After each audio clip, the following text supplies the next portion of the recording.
lafta aad arkaysaan waa laf ari baa loo soo qaaday waa lagu dalaalay x-ray-ga coronavirus malaise bay develop garaysa.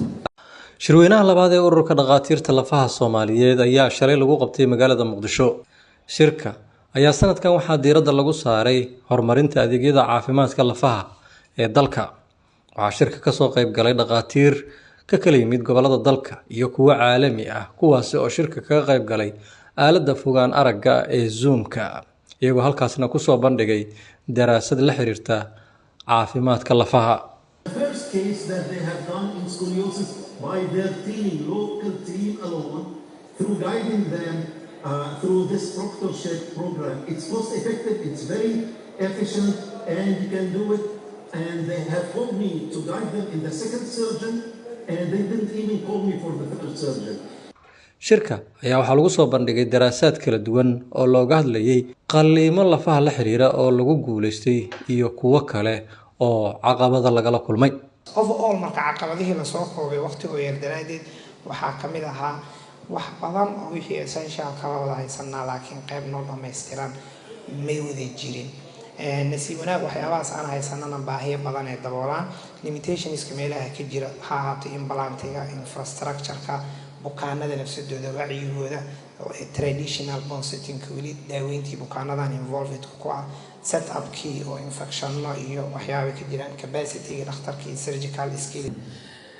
bukaankan u horeeyo waa Soomaali, gabadhan geeska waa gabadh anaga staalkan ay noo timid kaba dhaqameed way jabtay, just simple fracture bay ahayd. kaba dhaqameed bay tagtay osteomyelitis bay yeelatay intii magaraysa open fracture buu ah.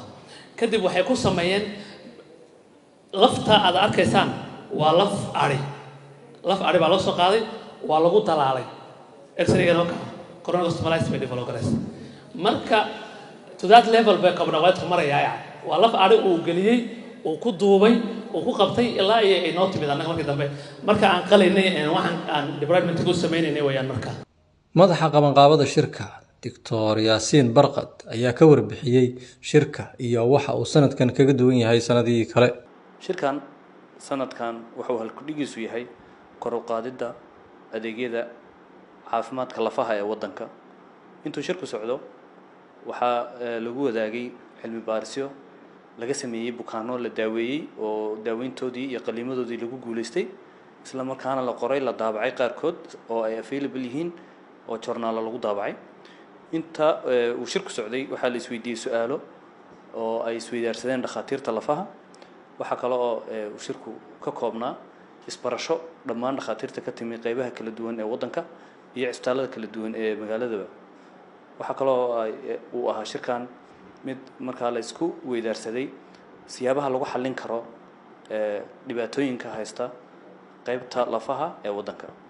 shirka waxaa goobjoog ahaa madaxa ururka dhaqaatiirta Soomaaliyeed Dr. Saluul, waxaana kaga mahad celisay ururka dhaqaatiirta lafaha inay halkan ku soo bandhigeen daraasado wax ku ool ah oo bulshada Soomaaliyeed wacyigelin ugu filan. shirkan waxyaabaha ugu muhiimsan oo laga faa'iidayo waxaa ka mid ah isku imaanshaha dhaqaatiirta lafaha ee dalka iyo dibaddiisa oo la isku keenay, taas oo ah wax weyn in la iska warqabo, la isbarto, la isweydaarsado cilmiga iyo aqoonta.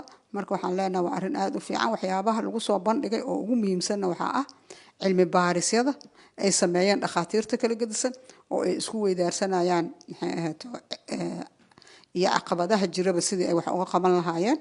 ilaa iyo 5 qaybood ayuu ka kooban yahay, taas oo ah qaybaha ugu muhiimsan ee cudurrada lafaha oo ay dhakhaatiirtu soo bandhigeen.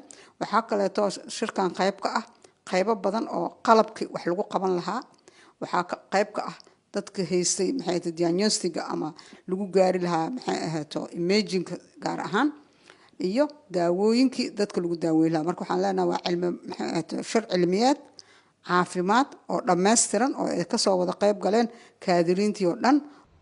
intuu socday shirka waxaa isdaba socday daraasaadka ay soo bandhigayaan dhaqaatiirta lafaha ee ka kala yimid gobollada dalka, iyadoo halkaasna dhaqaatiirta kale ay isku weydaarsanayeen su'aalo la xiriira markaasi waxyaabaha daraasadda laga sameeyay.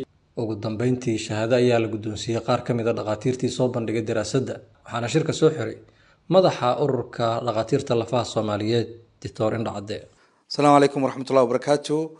magacaygu waa Dr. Bashiir Cabdikariim Toorindo Cadde ahna gudoomiyaha ururka dhaqaatiirta lafaha Soomaaliyeed maanta oo waa maalin aad u weyn farxadna ii ah inaan goobjoog u nahay si habsami leh noogu soo dhamaaday shir cilmiyeedkeenii labaad ee ay qabanayaan ururka dhaqaatiirta lafaha Soomaaliyeed shir cilmiyeedkan wuxuu kaga duwan yahay shir cilmiyeedyadii kale sanadkan waxaa ururka dhaqaatiirta lafaha Soomaaliyeed collaborate ama partnership oo la yeeshay SICOT oo ah urur weyn oo ka dhisan Europe 10 sano ka hor waxa adkeed qalabaadka qaar inaan helno dhaqaatiir badanna ma aysan jirin laakiin waxa aad ugu faraxsanahay in maanta Muqdisho ay joogaan dhammaan dhaqaatiirtii lafaha Soomaaliyeed ee ka kala imaaday gobolada iyo dibaddaba